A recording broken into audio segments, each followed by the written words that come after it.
안녕하세요. 작은 고시원에서 꿈꾸는 큐바디입니다.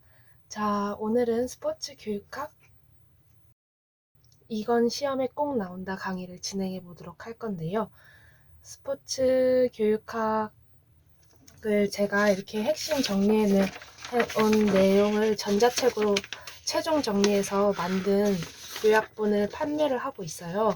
그래서 그거 아래 링크에 넣어 놓을 테니까 같이 보시면서 공부하시면 진짜 도움이 많이 되실 거라 믿습니다.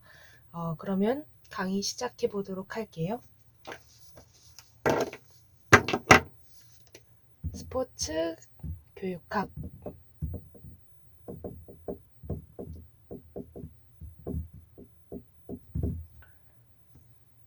이건 시험에 꼭 나온다.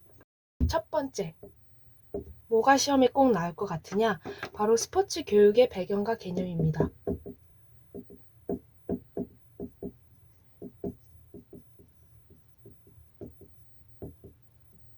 여기서 한 문제가 나올 것 같은데, 시대가 크게 세 가지로 분류가 되죠.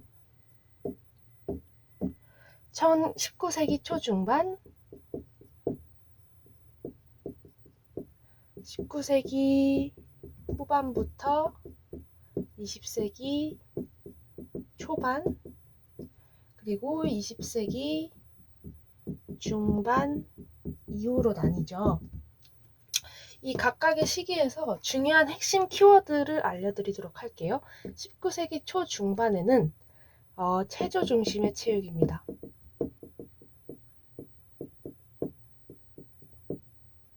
19세기 후반부터 20세기 초반에는 신체육입니다. 꼭 알아두어야 될 게 20세기 중반 이후에는 또 크게 네 가지로 나뉘죠. 1950년대 이후, 1960년대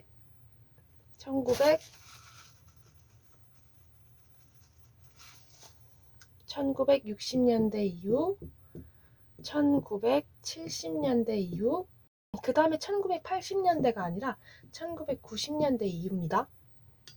이후에는 1950년대 이후에는 휴먼 무브먼트와 움직임 교육, 휴먼 무브먼트와 움직임 교육. 또 뭐가 중요하냐? 체육 항문화 운동. 또 여기에 뭐가 중요하냐? 체육 항문화 운동. 이게 굉장히 중요합니다. 1960년대에는 핵심 키워드가 인간주의입니다. 인간주의 스포츠와 인간주의 체육 교육. 1970년대 이후에는 놀이교육과 스포츠 교육.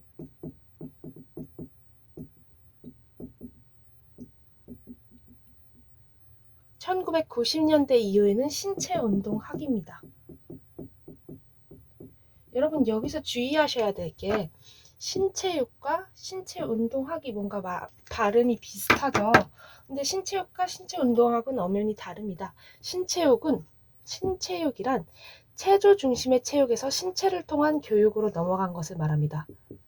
체조 중심의 체육에서 신체를 통한 교육으로 넘어가는 것은 신체육이고, 신체운동학이란 신체 활동을 교육 내용으로 정한 것입니다.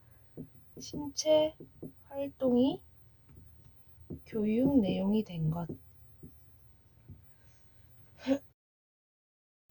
여러분 이렇게 가장 중요한 핵심 키워드만 말해봤고요. 다른 유럽의 교육 사상이라든지 또 추가적으로 제공되는 내용은 제 전자책에 다 깔끔하게 정리해 놨으니까 한번 같이 보시면 좋을 것 같고요. 그 외에 중요한 내용들을 더 시험에 더 정확도를 높이고 싶다, 맞추고 싶다 하시는 분들은 더 외우시면 될 것 같아요. 근데 내가 시간이 정말 없다 그러면 이 제가 빨간색으로 적어놓은 것들 있죠? 이거는 꼭 외우시길 바랍니다. 그러면 시험에 나올 것 같은 두 번째로 넘어갈게요.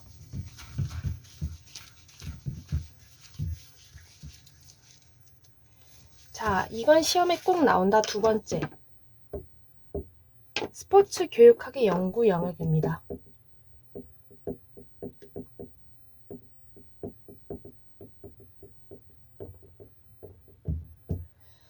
자, 세 가지가 있습니다. 딱 세 가지가 있으니까 시험에 나오기 좋겠죠. 뭐 4번 해놓고 옳지 않은 거 적어놓고 뭐 이렇게 문제를 내기 쉽겠죠. 이 세 가지가 뭐냐? 체육, 교사, 교육, 체육, 교수 방법, 체육, 교육 과정 이렇게 되는데 체육 교수 방법은 또 같은 말로 뭐가 되냐? 체육 수업 방법이랑 같습니다. 체육 이 교수가 수업이랑 바꿔치기해도 같은 말이고요. 체육 교육 과정은 체육 교육 프로그램이랑 같은 말입니다. 과정을 프로그램이랑 바꿔치기해도 같은 말이에요. 그래서 이 체육 교사 교육, 체육 교수 방법, 체육 수업 방법, 체육 교육 과정, 체육 교육 프로그램 이 것들 용어 잘 알아두시고 이 세 가지가 스포츠 교육학의 연구 영역이라는 거 알아두시기 바랍니다. 시험에 나올 것 같은 세 번째로 넘어갈게요.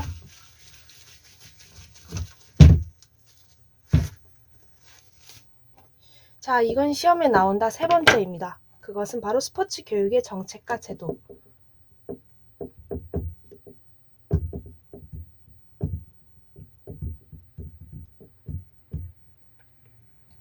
이건 아무래도 법적인 문제죠. 법적인 문제다 보니까 되게 내용이 방대해요. 근데 제가 꿀팁을 드리자면 이건 꼭 읽고 가라 하는 부분은 바로 학교체육진흥의 조치입니다.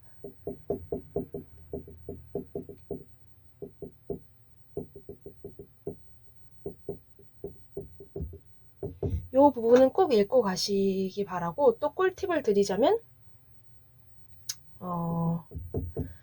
어떤 출제를 이런 문장 갖고 장난을 많이 쳐요. 예를 들어 기숙사를 운영할 수 있다를 없다로 바꿔가지고 문제를 내거든요. 근데 기숙사를 운영할 수 있다라는 말이 정답입니다.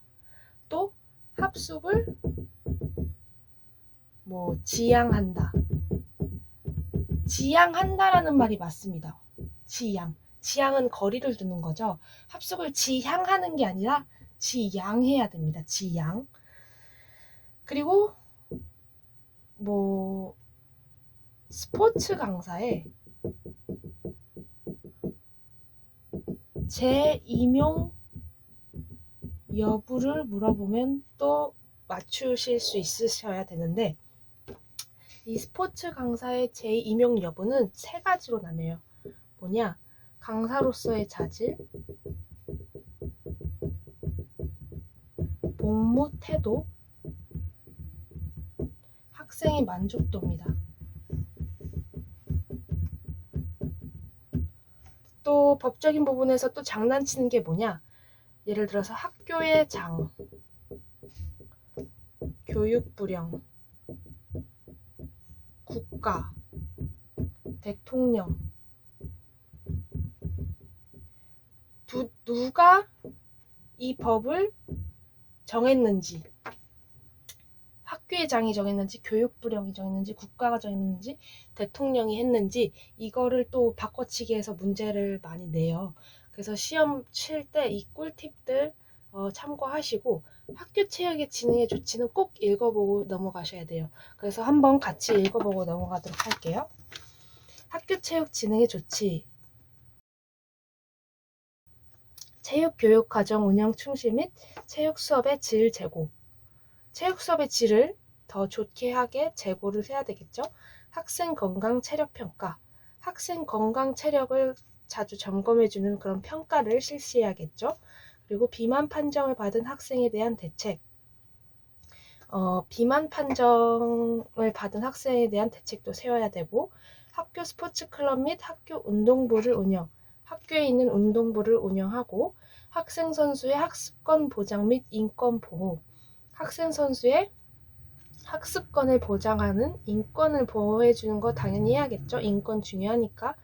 여학생 체육활동 활성화, 그리고 유아 및 장애 학생의 체육활동 활성화, 여학생, 유아 및 장애 학생의 체육 활동을 다 활성화하고 학교 체육 행사의 정기적 개최, 학교 체육 행사도 정기적으로 개최를 해주고 학교 간 경기 대회 등 체육 교류 활성화, 체육 교류를 활성화하고 교원의 체육 관련 직무 연수 강화 및 장려, 교원 선생님들도 체육 관련 직무를 연수받아서 아이들 잘 가르칠 수 있게 하고 그 밖에 학교 체육 활성화를 위해 필요한 사항들을 한다. 이렇게 읽어보았습니다. 이게 시험에 나올 것 같은 세 번째였고요. 시험에 나올 것 같은 네 번째로 넘어갈게요.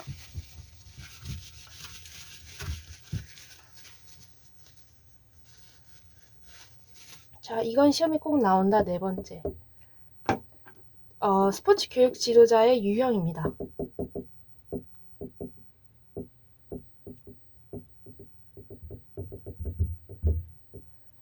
여기서 어떻게 장난을 칠 것 같냐면 첫 번째로 체육교육 전문가랑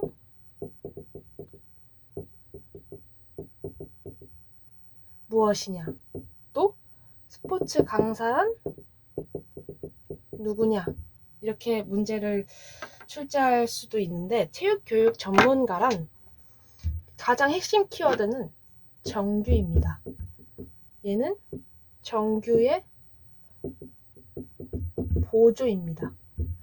그래서 이 핵심 키워드를 알아두시고 정규라 하면 체육교육 전문가, 정규의 보조라 하면 스포츠 강사인데 주의하셔야 될 게 스포츠 강사랑 스포츠 지도사랑 같은 말이 아닙니다. 스포츠 지도사 해놓고 정규에 보조하면 맞아 이거 스포츠 어쩌고 저쩌고 하면서 맞다고 하면 안 돼요. 스포츠 강사랑 스포츠 지도사랑 다릅니다. 그리고 어디 봅시다.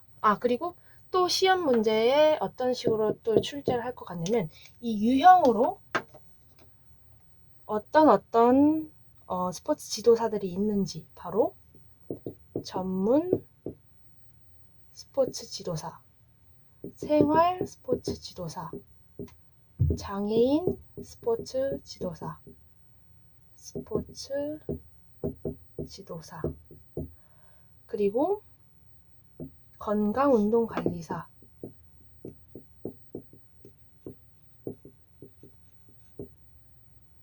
유소년 스포츠 지도사,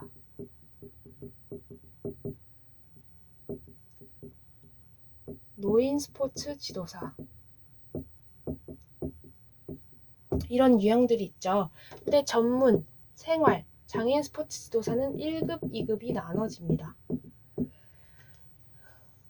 그거 알아두시고 또 유소년 스포츠 지도사가 유아 스포츠 지도사랑 같은 말 아니고요. 유아 스포츠 지도사란 건 존재를 하지 않습니다. 그래서 문제에 뭐 이렇게 해놓고 유아 스포츠 지도사가 또 하나 더 있어. 그러면 여기서 옳지 않은 지도사 유형은 뭡니까? 유아 스포츠 지도사겠죠. 뭐 아무튼 이런 유형들이 있다는 것도 알아두시면 좋을 것 같습니다. 시험에 나올 것 같은 다섯 번째로 넘어가도록 할게요.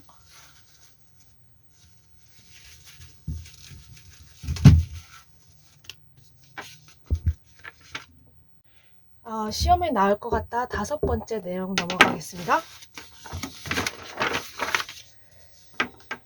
바로 교사 지식입니다. 교사 지식이 문제로 나올 것 같은데 교사 지식이 슐만은 7가지를 제시를 했는데 7가지에서 이 교육 과정 지식, 교육 환경 지식, 학습자와 학습자 특성 지식, 교육 목적 지식은 내용에서 웬만하면 유출을 할 수 있어요. 근데 헷갈릴 것 같은 게 바로 이 3가지 지식입니다. 내용 지식. 저라면 시험에 이걸 낼 것 같아요. 지도 방법 지식. 내용 교수법 지식. 내용 지식이라고 하면은 바로 가르칠 교과 내용을 말합니다. 지도 방법 지식이라 하면은 모든 교과에 적용되는 지식을 말하고요. 내용 교수법 지식은 특정 지식을 말해요. 예를 들면은 특정 운동 기술을 말하면서 예시를 들면서 설명을 하는 그런 지식이면은 바로 내용 교수법 지식입니다. 그래서 이런 특정 운동 기술을 예시로 들면은 내용 교수법 지식이란 거 꼭 알아두시고, 내용 지식, 지도 방법 지식, 내용 교수법 지식, 네, 꼭 외워두세요. 그리고 또 교사 지식은 슐만이라는 사람도 있지만 매칠러라는 사람도 있습니다. 매칠러는 3가지 제시했는데, 매칠러는 명제적 지식, 절차적 지식, 상황적 지식, 이렇게 제시를 했는데, 명제적 지식이라 하면은 뭐냐? 바로 구두나 문서로 표현할 수 있는 지식을 말해요. 그래서 구두랑 문서라는 이런 핵심 키워드가 나오면 명제적 지식이고, 절차적 지식이란 수업 전중 후에 실제로 적용할 수 있는 지식을 말합니다. 그래서 수업 전중 후 이런 말 중요하고요. 그러면 절차적 지식이고요. 상황적 지식이란 특수한 상황에 언제, 왜 해야 되는지 그런 거에 관한 지식입니다. 그래서 이런 교사 지식들, 슐만과 매칠러 어떤 지식들을 얘기했는지 알아두시면 좋을 것 같습니다. 시험에 나올 것 같은 6번째로 넘어가도록 할게요. 제가 목이 조금 약간 안 좋은 것 같아서 자꾸 이렇게 목소리를 크게 하는 거에 대해서 굉장히 죄송합니다. 시험에 나올 것 같은 6번째, 바로 학교 스포츠 클럽과 학교 스포츠 클럽 활동을 비교하는 것입니다.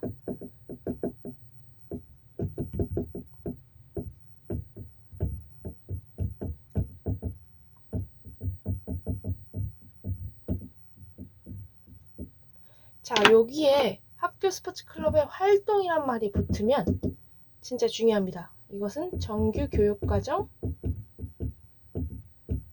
내입니다. 네. 활동이 붙으면 정규 교육과정 내예요. 그럼 얘는 반대로 정규 교육과정 외겠죠. 얘는 또 어떤 시간에 하냐? 바로 정규 교육과정 중 창의적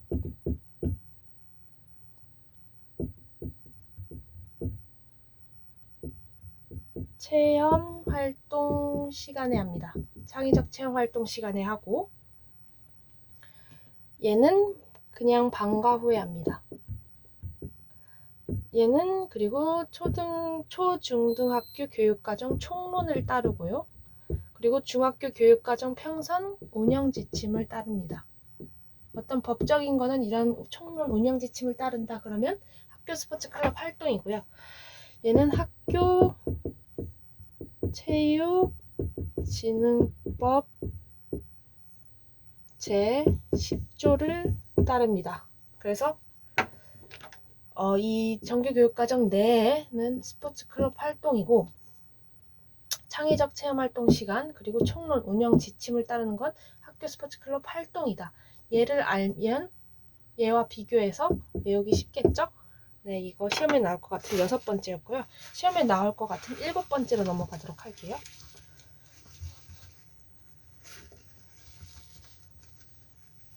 자, 이건 시험에 나온다. 7번째. 바로 학교 스포츠 클럽의 운영입니다.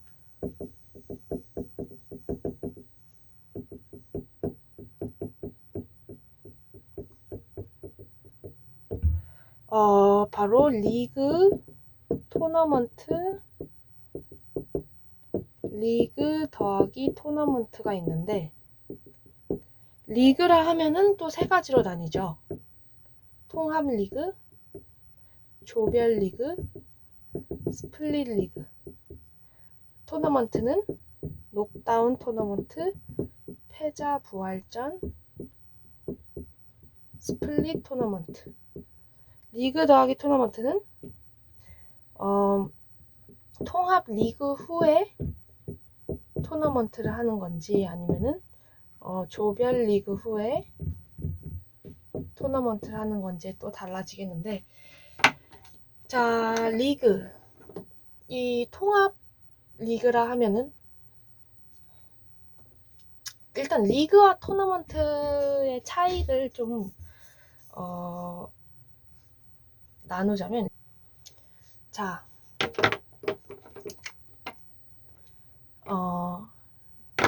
일단 리그랑 토너먼트의 차이점을 알고 가시면 좋은데, 리그라 하면은 뭔가 팀과 팀끼리 붙는, 어떤 팀과 어떤 팀이 붙는 게 되게 많은 거예요. 이런 리그도 있을 수 있고, 다른 또 리그도 있을 수 있고, 또 다른 리그도 있을 수 있고. 리그는 네, 그냥 팀끼리 붙는 거라고 생각하면 되는데, 토너먼트는 이 팀끼리 붙어가지고 올라간 사람이 또 다른 팀끼리 붙어가지고 올라간 사람이랑 붙고, 그래서 최고를 가리는 이런 것을 토너먼트라 하는데, 토너먼트가 더 이기면 올라가는데 지면 떨어지니까 경기가 빠르겠죠, 리그보다. 그래서 토너먼트가 특징이 리그보다 빠르다 라는 특징이 있습니다. 이거 알아두시고, 그러면 리그에서 통합 리그라는 것은 무엇이냐? 어떤 팀들이 이렇게 있으면 얘네들을 다 붙게 하는 겁니다. 그래서 경기 수가 많겠죠. 얘도 붙고, 얘도 붙고, 얘도 붙고, 얘도 붙어야 되니까 경기 수가 많음.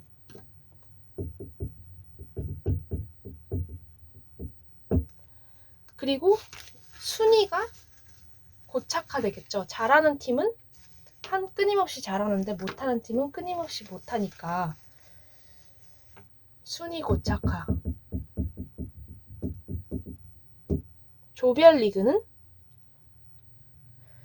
이 통합리그가 그냥 이렇게 무수히 많은 팀끼리 붙었다면, 조별리그는 얘네들을 나눠서 하니까 빠른 진행이 있겠죠. 스플릿리그는 스플릿리그는 또 뭐냐? 이렇게 또 팀들이 있으면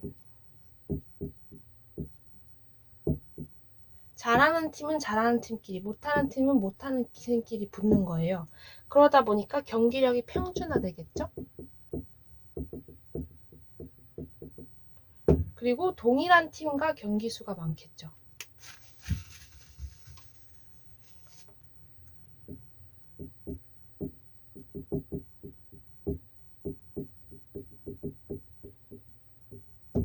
자, 토너먼트, 녹다운 토너먼트는 지면 바로 떨어지는 거예요. 그러니까 간단한 경기 방식이 있죠. 패자 부활전이라 하면은 같은 말로 더블 엘리미네이션이랑 같은 말이고, 적절한 경기 수이지만 경기력 외 요소가 가능합니다. 뭔가 졌는데 패자가 부활할 수 있다는 것 자체가 경기력 외 요소가 작용할 것 같은 그런 느낌을 주는 것 같아요. 스플릿 토너먼트라 하면 모든 팀의 동일한 경기수 보장이지만 복잡하죠. 이렇게 팀이 있는데 잘하는 팀은 잘하는 팀끼리 나누고 못하는 팀이 못하는 팀끼리 나누는데, 또 그거를 토너먼트로 진행을 하니까 되게 복잡하죠. 복잡한 경기 방식과, 그러다 보니까 패자전은 관심이 저하됩니다. 자, 리그 더하기 토너먼트에서 통합리그 토너먼트를 하면 어떤 일이 일어날까요? 바로 팀이 굉장히 많죠. 팀이 굉장히 많은데 잘하는 팀은 끊임없이 잘하고 못하는 팀은 끊임없이 아래 순위에 머무르게 될 테니까, 바로 하위 팀 동기저하.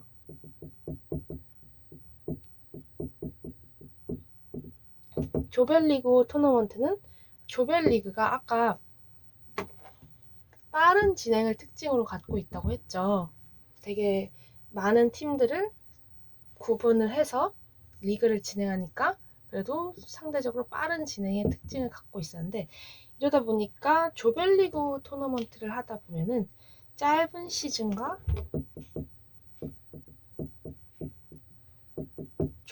근데 조간 경기력 편차가 있을 수 있어요. 아무래도 우승자를 가리다 보니까 이런 통합리그를 하고 토너먼트를 하든 조별리그를 하고 토너먼트를 하든 좀 부정적인 말들이 있습니다. 하이팀의 얘는 동기가 저하되고 조별리그 토너먼트는 조간 경기력 편차가 있다는 거. 그래서 이런 특징들을 다 알아두셔야 돼요. 이게 리그에는 어떤 특징이 있고 토너먼트에는 어떤 특징이 있고 리그 더하기 토너먼트에는 어떤 특징이 있는지 이게 시험에 나올 것 같은 7번째였습니다. 자, 그러면 시험에 나올 것 같은 8번째로 넘어가도록 하겠습니다.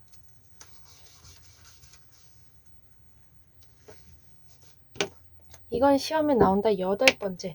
그것은 바로 전문 체육 프로그램의 개발을 위한 단계입니다.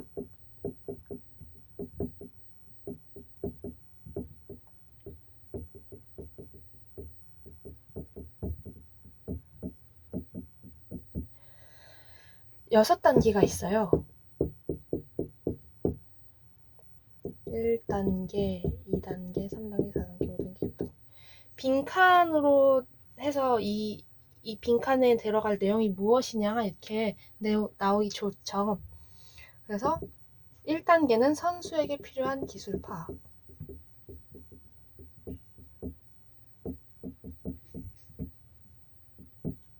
2단계는 선수 이해. 3단계는 상황 분석. 4단계는 우선순위 결정 및 목표 설정. 5단계는 지도 방법 선택.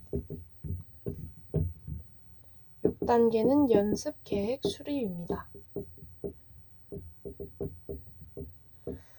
자, 1단계랑 6단계를 보통 뚫어놓기보다는 이 가운데를 많이 뚫어놓죠.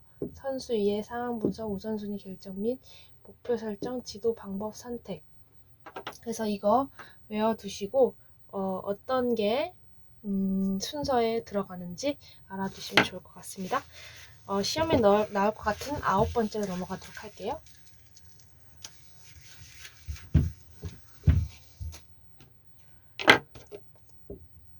자, 이건 시험에 나온다 9번째.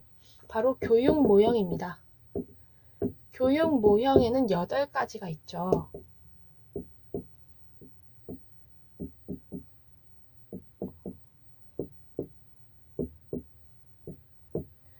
각각의 교육 모형이 어떤 특징을 갖는지 잘 아셔야 돼요. 그래서 그 특징이 나왔을 때 이건 바로 어떤 교육 모형이라고 바로 떠올리실 수 있어야 되는데, 그러면 이 교육 모형의 특징을 다 언급하기엔 내용이 너무 방대하니까 가장 중요한 것들만 언급하고 가도록 하겠습니다. 일단 직접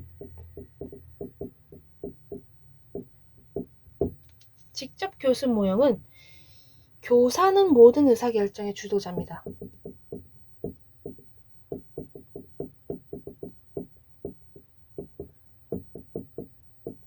이런 말이 있으면 직접 교수 모형입니다. 자, 개별화 지도 모형. 개별화 지도 모형에서 가장 중요한 말은 학생은 학습 능력에 따라 자신의 속도에 맞춰 학습한다 하면은 개별화 지도 모형입니다. 자, 협동학습 모형. 협동학습 모형에서는 중요한 특징이 협동, 팀의 능력에 맞게 공헌한다 이런 말이 있으면은 협동학습 모형인데, 얘는 특징으로 또 알아두셔야 될 게 정의적이 학습 영역의 우선순위의 1순위라는 거. 그리고 교수 전략이라는 게 있어요. 협동학습 모형에서는 교수 전략이라는 게 있는데, 예를 들면은 학생팀 성취 배분, 팀게임 토너먼트, 팀 보조 수업, 직수호, 집단 연구 이런 교수 전략들이 있다는 거. 그것도 어떤 이렇게 점수를 계산하는 방식인데, 그 점수 계산하는 방식이 어떤 뭐 학생팀 성취 배분인지, 팀게임 토너먼트인지, 팀 보조 수업인지, 직소인지, 직소 중에선 직소 1인지, 2인지, 3인지, 집단 연구인지 아셔야 됩니다. 자, 네 번째 스포츠 교육 모형.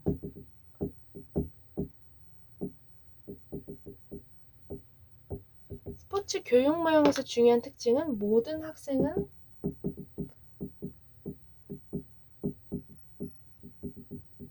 선수이며 동시에 한두 가지 이상의 역할을 갖고 있다. 모든 학생은 선수이며 동시에 한두 가지 이상의 역할을 갖고 있다. 그러면 스포츠 교육 모형입니다. 또 스포츠 교육 모형에서는 어떤 목적을 갖고 있냐면 유능한, 박식한, 열정적인 스포츠인을 만들려는 목적이 있는데 이런 말들이 나오면 또 스포츠 교육 모형이라는 거. 또 스포츠 교육 모형에서는 또 아셔야 될 게 스포츠 교육 모형에 6요소가 있어요. 6요소. 이 6요소 읽고 넘어가도록 할게요.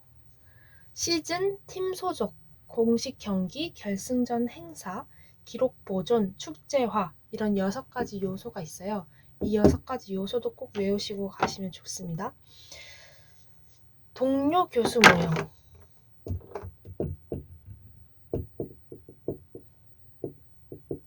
동료 교수 모형이라 하면 학생들이 교사 역할과 학습자 역할 번갈아서 한다.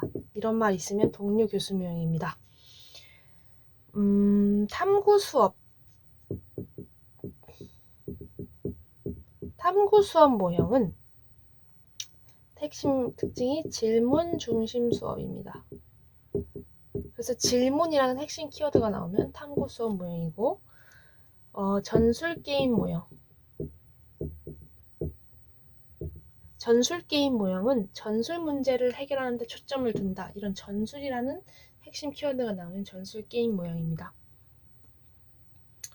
전술 게임 모형에서 또 알아둬야 될 중요한 특징 중 하나는 알몬드의 게임 유형입니다. 자, 읽고 넘어가도록 할게요. 침범형은 농구, 네트형은 배드민턴, 벽면형은 스쿼시, 필드형은 야구, 표적형은 당구, 볼링, 골프, 크로켓 이런 게 있는데 필드형에 크리켓이라는 또 운동이 있어요. 그래서 크리켓이라는 운동과 크로켓이라는 운동은 엄연히 다른데 크로켓은 표적형이고 크리켓은 필드형이라는 거 알고 가시면 좋을 것 같아요.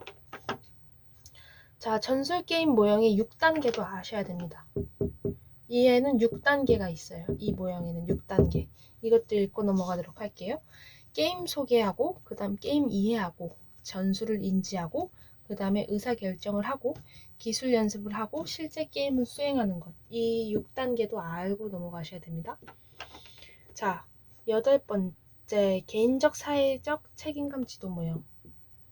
개인적, 사회적 책임감 지도 모형. TPSR이라고도 하는데 얘는 책임감과 신체활동 두 가지 추구. 책임감이라는 핵심 키워드 알아두시고요. 얘는 또 알아둬야 될 게 모형의 주제와 책임감 수준. 모형의 주제와 책임감 수준이란 걸 아셔야 돼요. 이건 중요하니까 얘네 지우고 더 자세히 언급하도록 해볼게요. 자, 교육 모형 8가지 어떤 특징을 갖는지 잘 알아두셔야 되고요. 시험에 나올 것 같은 10번째로 넘어가도록 할게요. 그것은 바로 모형의 주제와 책임감 수준입니다. 이거를 더 자세히 언급할 건데 시험에 나올 것 같은 10번째. 모형의 주제와 책임감 수준.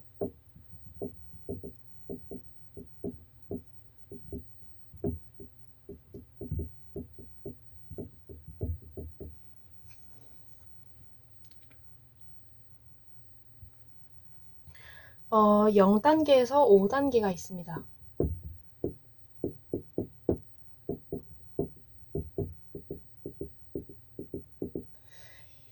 (0단계) 어떻게 외웠냐면 저는 무타 참 짜 돌전 이렇게 외웠어요. 무는 무책임감을 말하고요. 타는 타인의 권리와 감정 존중.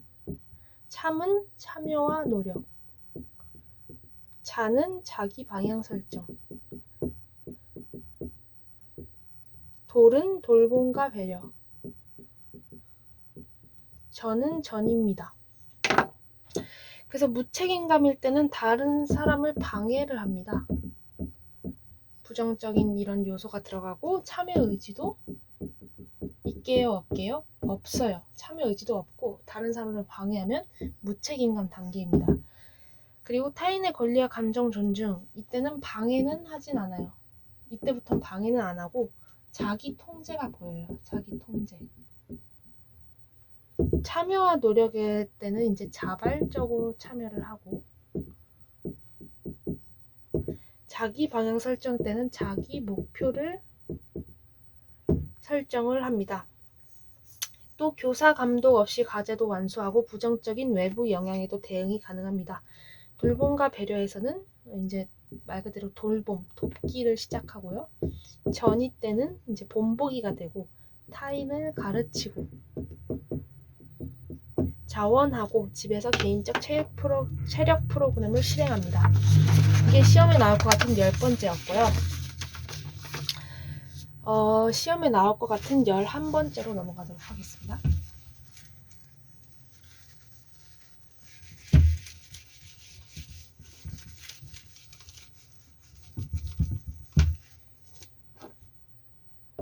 시험에 나올 것 같은 11번째. 평가의 유형들이 있는데, 자, 평가에는 4가지 평가가 있는데, 진단평가, 형성평가, 총괄평가, 임의평가가 있어요. 진단평가라 하면은 실시 이전에 하는 거고요. 형성평가라는 것은 운영 중에 하는 거고요. 총괄평가라는 것은 마무리 시점에 하는 겁니다. 이 타이밍 알아두시고 어떤 타이밍일 때 진단평가인지 형성평가인지 총괄평가인지 이 4개 중에서는 이 3개가 중요하고요. 임의평가는 굳이 또 말하자면 측정된 결과를 평가할 때 교사의 주관적인 판단에 의해 해석하는 것을 말합니다. 근데 저희 시험에 나올 것 같은 것은 진단평가, 형성평가, 총괄평가라는 거. 자, 시험에 나올 것 같은 12번째로 넘어가도록 할게요.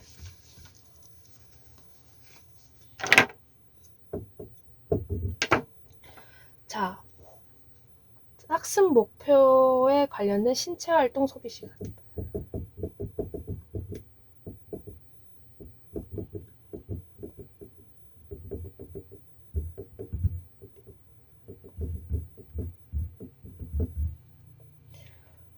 네 가지가 있어요.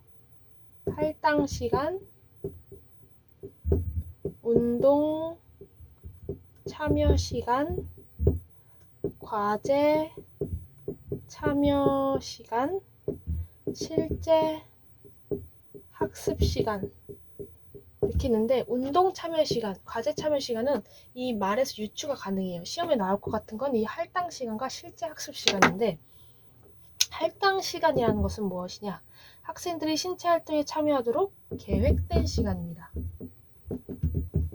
이 키워드는 계획된이란 말.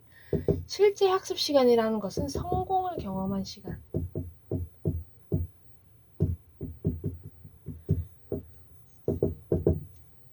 이렇게 알아두시면 될 것 같습니다. 자, 시험에 나올 것 같은 13번째로 넘어가도록 할게요.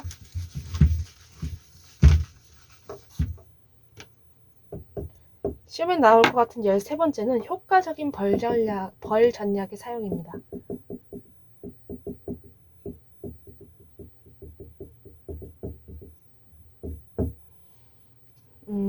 네 가지가 있는데, 삭제, 훈련,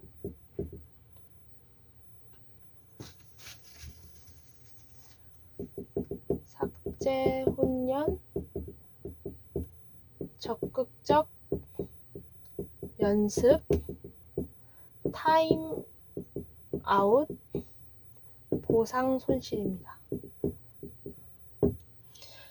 자, 삭제 훈련은 뭔가 삭제할 것 같은데 그렇지 않아요. 그냥 이건 페이크고 보상을 제공하는 것을 말합니다. 보상 제공. 어떤 행동을 하지 않는 데에 대한 보상 제공이고, 보상 손실은 말 그대로 보상을 상실시키는 겁니다. 그래서 보상을 제공하는 삭제 훈련과 보상을 손실시키는, 보상 상실시키는, 보상 손실은 서로 반대되는 개념이랑 느낌을 갖는다는 거 알아두면 외우기 쉬울 것 같고, 적극적 연습은 회복적 가수정이랑 같은 말입니다. 같은 말이고, 적절한 행동을 반복하는 걸 말합니다. 타임 아웃이란 수업 활동에 이제 참여를 할 수 없게 하는 거를 타임 아웃이라고 합니다.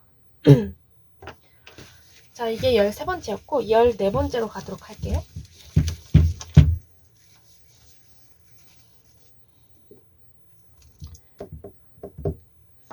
자, 지도자의 행동 수정 기법입니다.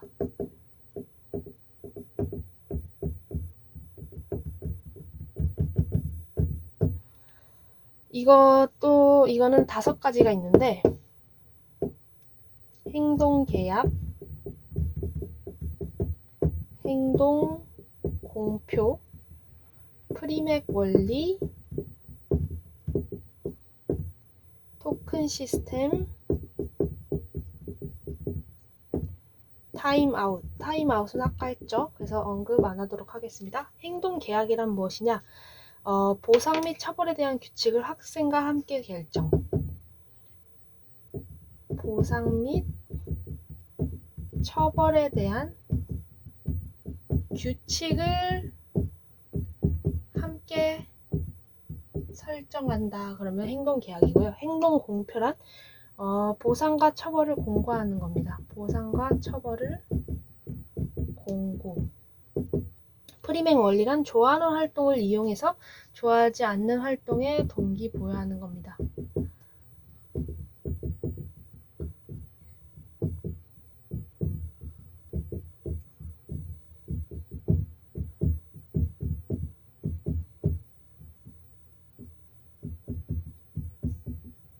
토큰 시스템이라는 것은 토큰 수집이랑 같은 말이고,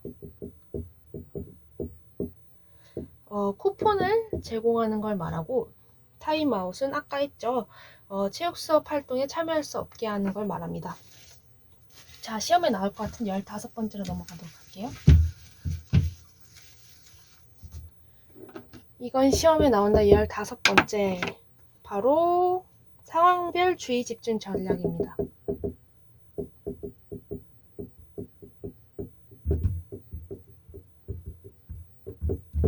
자, 환경이 4가지 환경으로 나뉠 수 있겠는데, 소란하고 산만한 환경일 때는 어떻게 해야 될까요? 원인을 먼저 제거해 줍니다. 그리고 목소리 높이는 건 일시적인 효과일 뿐이니까 그렇게 효과적이지 않고 약속된 신호를 해줍니다. 어떨 때? 소란하고 산만할 때. 또 학생들이 다른 환경에 원인에 몰두할 때는 어떻게 해야 될까요? 기구를 사용해서 기구에 집중시켜 보는 거, 또 학생들을 집합시켜 보는 걸 할 수 있겠죠. 또 학생들이 보고 듣는 능력이 결여됐을 땐 어떨까요? 할까요? 가장 좋은 거는 개별적으로 지도를 하는 건데, 그렇지 못할 때는 집합을 또 시켜봅니다. 자, 햇빛에 눈이 부신 경우도 있겠죠. 이럴 땐 어떻게 하면 좋을까요? 지도자가 해를 보고, 학습자는 그늘에 있는 게 좋겠죠. 지도자가 해를 본다는 거, 자, 알아두시고 시험에 나올 것 같은 16번째로 넘어가도록 할게요.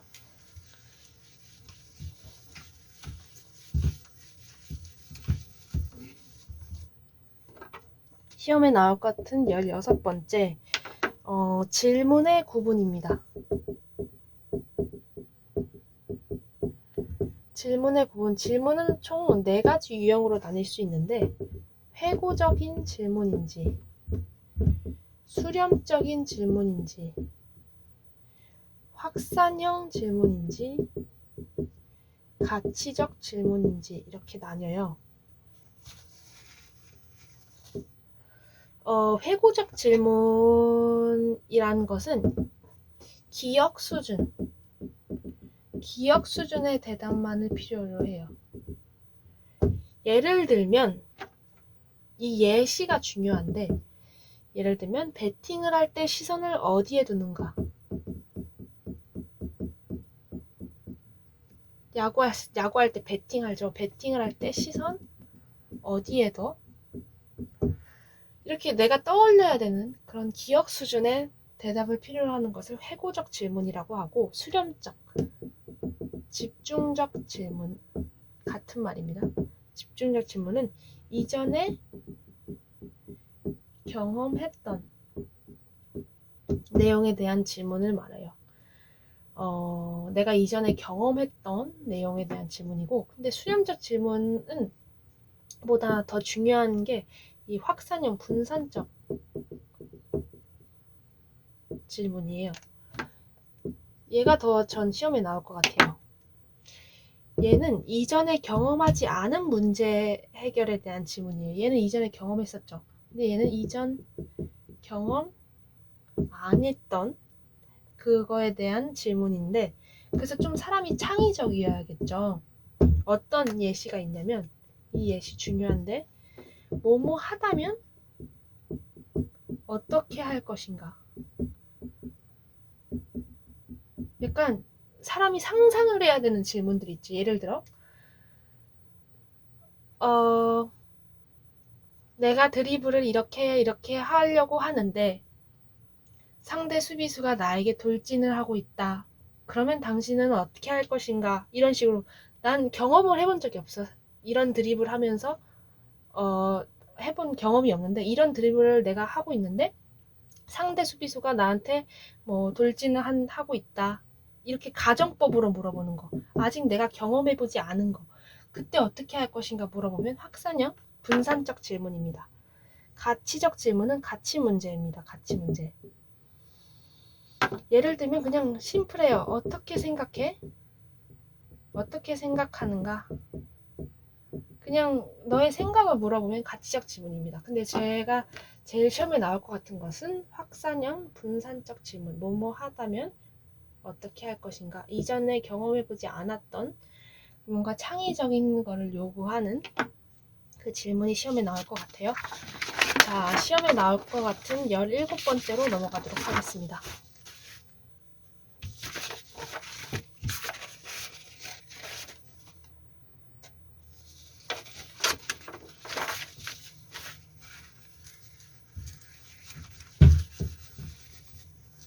시험에 나올 것 같은 17번째.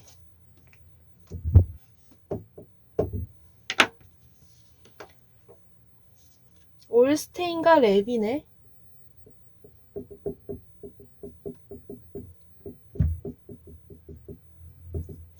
파괴적인 행동을 감소시키는데 효과적인 교수 행동을 말합니다. 이게 시험에 나올 것 같아요. 1, 2, 3, 4, 5, 6 6가지가 있는데 첫 번째 신호 간섭. 신호 간섭이란 시선의 마주침, 손 움직임 같이 부주의한 행동을 감소시키는 교사의 행동입니다. 교사 행동인데 이 교사 행동이 부주의한 움직임을 감소시키는 교사 행동이면 신호 간섭입니다. 두 번째, 접근 통제. 말 그대로 가까이 접근하는 것을 말해요. 이게 접근 통제고, 긴장 완화하는 방법도 있겠죠. 효과적인 교수 행동으로서. 그것은 바로 유머를 사용하는 겁니다. 유머를 사용하면 긴장이 완화가 되겠죠. 자, 네 번째, 상규적 행동의 지원. 전 이게 시험에 나올 것 같아요. 상규적 행동.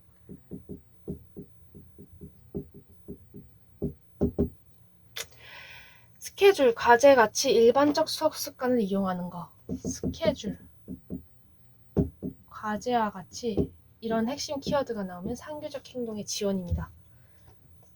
중요하고요. 자, 유혹적인 대상의 제거.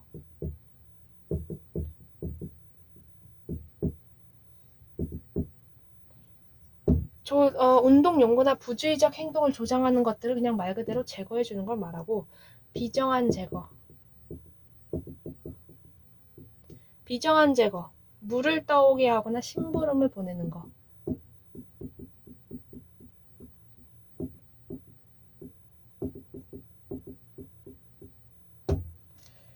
비정한 제거도 조금 시험에 나올 수 있을 것 같아요. 뭔가 상규적 행동의 지원이랑 헷갈리지 않나요? 상규적 행동의 지원은 스케줄이나 과제와 같이 일반적 수업 습관을 이용하는 거고, 비정한 제거는 물을 떠오게 하거나 심부름을 보내는 것입니다.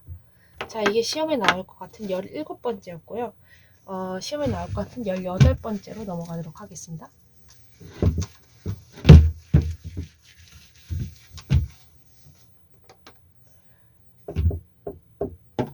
시험에 나올 것 같은 18번째는 교수 스타일입니다. 이거 진짜 중요해요.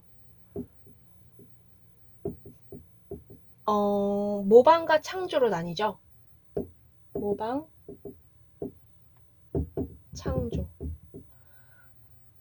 일단 모방에서는 A, B, C, D, E가 있고, 창조에는 F, G, H, I, J, K. 이 모방에는 5가지가 있고, 창조에는 6가지가 있습니다. 저는 어떻게 외웠냐면 지연, 교자포, 유수학, 자자자, 얘는 설주학, 이렇게 앞글자만 따서 외웠습니다. 지는 지시형입니다. 명령식이랑 같은 말이고, 일제식 수업이라는 핵심 키워드.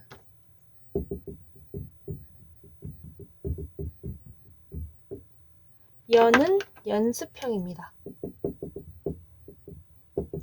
수업 중 결정군 9가지가 학생에게 이양됩니다. 수업 중 결정군 9가지 학생에게 이양. 교는 교류형입니다. 상호학습형이랑 같은 말인데, 한 학생은 실시자, 한 학생은 관찰자가 돼서 짝을 이룬다는 핵심 키워드, 교류형입니다. 자는 자기 점검형. 자검식이랑 같은 말인데, 학생은 자신의 잘못을 확인하고 교정함. 자신의 잘못을 확인하고 교정함. 자신을 교정한다는 핵심 키워드가 있으면 자기 점검형입니다. 포괄형은 수준별 학습 가능.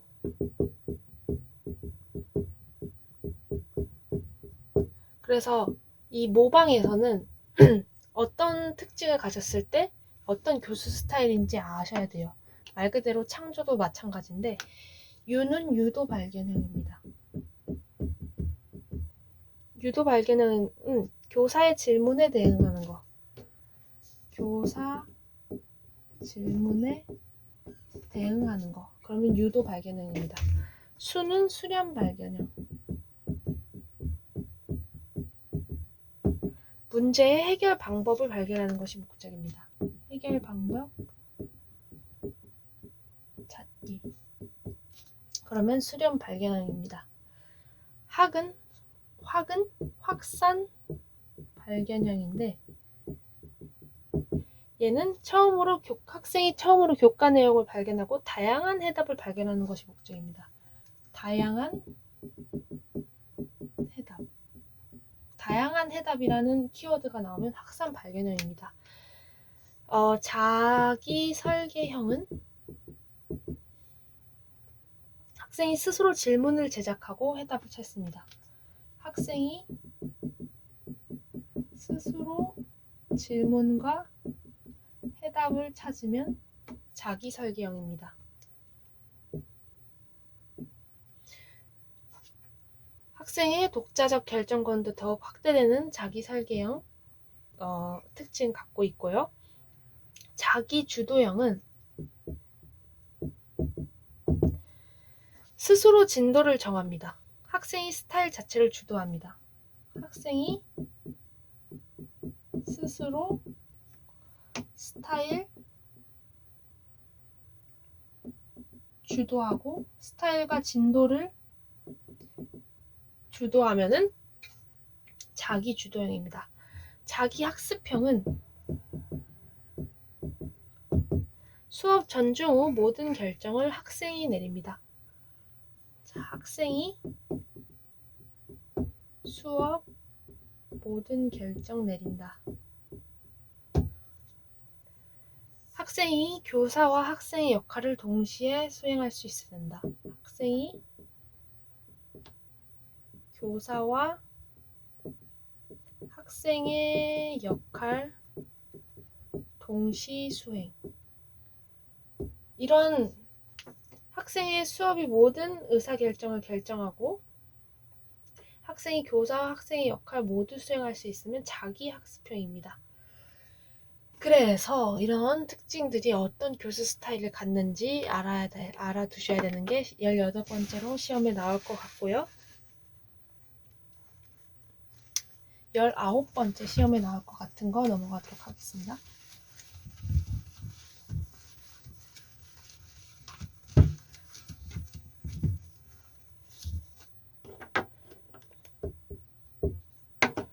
자, 교수 기능의 연습 방법입니다.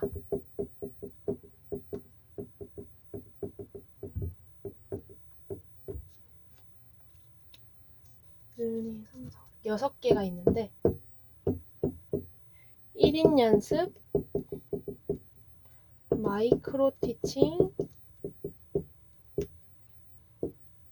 동료 교수, 반성적 교수, 스테이션 교수,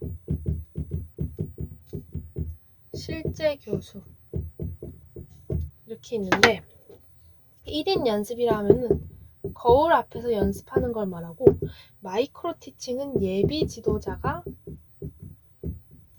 모의 사항을 만들어서 해보는 것을 마이크로 티칭이라고 하고 동료 교수란 동료들이 모의 수업 장면을 만드는 것을 동료 교수라고 하고 반성적 교수란 학생들에게 수업 후 교수 내용 평가받는 학생들의 피드백을 평가를 받는 걸 반성적 교수라고 스테이션 교수는 수업 장소를 옮겨가며 실제 교수는 실제로 수행하는 거. 자, 이게 교수 기능의 연습 방법 19번째 시험에 나올 것 같은 거였고요. 20번째로 넘어갈게요. 시험에 나올 것 같은 20번째.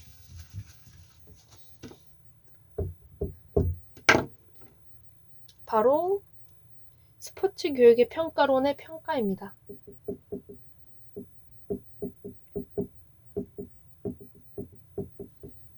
평가는 어떻게 구분되는지를 아셔야 돼요. 일단 이 양호도가 두 가지로 나뉩니다. 타당도와 신뢰도. 타당도는 다시 또 세 가지로 나뉩니다. 내용, 준거, 구인. 준거는 또 두 가지로 나뉩니다. 예측, 공인. 자, 이렇게 양호도가 타당도와 신뢰도로 나뉘고, 타당도는 내용, 준거, 구인으로 나뉘는데, 이 준거는 예측, 공인으로 나뉜다는 거 알아두시고, 이 각각의 특징들도 외울 수 있으면 외워주세요. 꼭. 자, 이거 하고 21번째로 넘어가도록 할게요.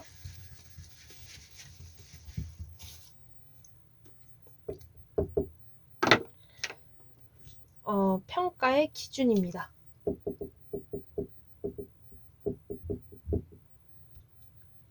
평가의 기준. 절대평가, 상대평가, 수행평가. 5개네요. 자기, 지향, 평가, 실제평가.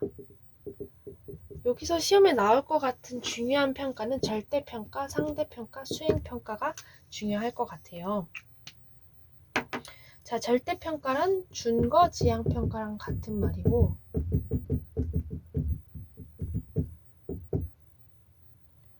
성취도와 비교하는 게 아닙니다. 비교하는 게 아니라 어떤 절대적인 그 목표의 달성도를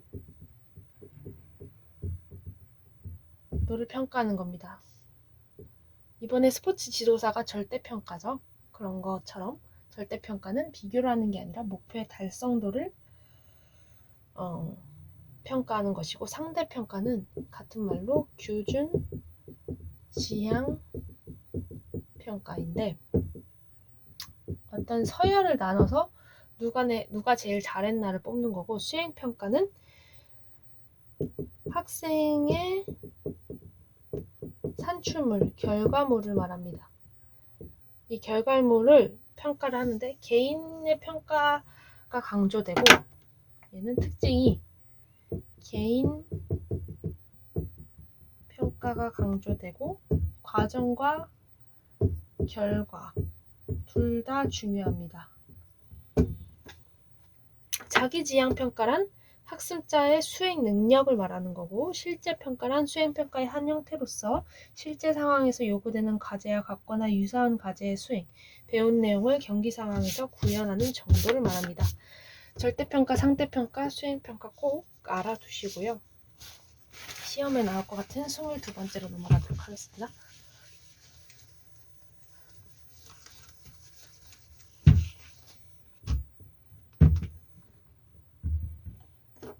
스물두 번째.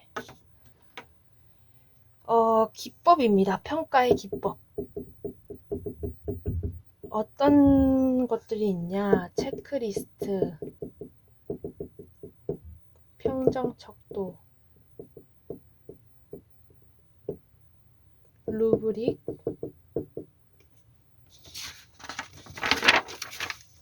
관찰, 학습자 일지,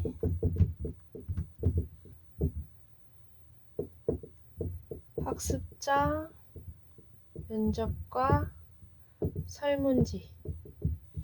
여기서 시험에 나올 것 같은 거는 전 얘를 두 가지 고르라 그러면 저는 체크리스트와 평정 척도가 나올 것 같아요. 체크리스트는 어떻게 생겼는지 제가 사진을 띄워드리고 싶은데, 그러니까 예시를 들자면 만족, 불만족으로 나뉘는 거. 만족, 불만족. 이렇게 체크하는 거 있죠. 그러면 체크리스트예요. 평정 척도는 죄송합니다. 다시 편집. 체크리스트는 예 아니오로 체크하는 거 있죠. 그러면 체크리스트입니다. 평정 척도는 만족, 불만족 이런 식으로 돼 있는 거 있죠. 이러면 평정 척도인데 체크리스트는 또 특징이 뭐가 있을까요? 목록이라는 점, 신속한 확인, 그리고 제작이 용이하다는 거, 이런 특징을 알아두시고요. 평정 척도는 평가자가 미리 정해놓은 척도죠. 그래서 체크리스트와 평정 척도가 어떤 건지 예 아니오가 나오면 체크리스트고 만족에서 불만족 체크하는 건 평정 척도입니다. 어떤 예시가 주어졌을 때 이게 체크리스트인지 평정 척도인지 아셔두면 좋을 것 같아요. 자, 시험에 나올 것 같은 마지막 23번째입니다. 여러분 화이팅 하시고 거의 다 왔습니다. 좀만 더 힘을 내세요. 거의 다 했습니다. 23번째 바로 스포츠 교육자의 전문적 성장입니다.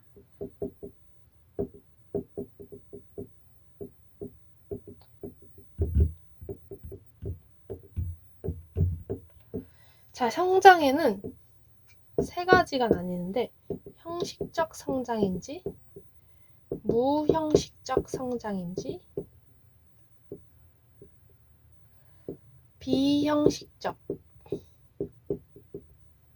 성장인지 세 가지로 나뉘는데 형식적은 전문 교육을 통해서 예를 들면 성적, 학위, 자격증 이런 것들이 있겠죠. 전문 교육을 통해서 하는 건 형식적이고 무형식적은 기관 밖에서 예를 들면 세미나, 워크숍, 클리닉 이런 걸 참여해서 기관 밖에서 하는 건 무형식적. 비형식적이란 일상적인 경험으로부터 자기주도적인 학습이라고도 합니다. 비형식적인 것은 경험이란 말을 핵심 키워드가 나오면 비형식적입니다. 여러분 이렇게 해서 스포츠 교육학에서 시험에 나올 것 같은 거 23가지로 추려봤는데요. 진짜 핵심만 말해서 제가 세세한 것까지는 다 얘기 드리지 못했어요. 그런 것은 제가 진짜 전자책을 팔려고 하는 얘기가 아니라 제 거 정리해 놓은 거 블로그에는 무료 배포를 했는데 잘 정리가 됐을지 모르겠지만 그거라도 꼭 보셔서 시험 꼭 합격하시면 좋겠고요. 네, 여러분 공부 화이팅 하시고 오늘 하루도 잘 보내시기 바라겠습니다. 감사합니다.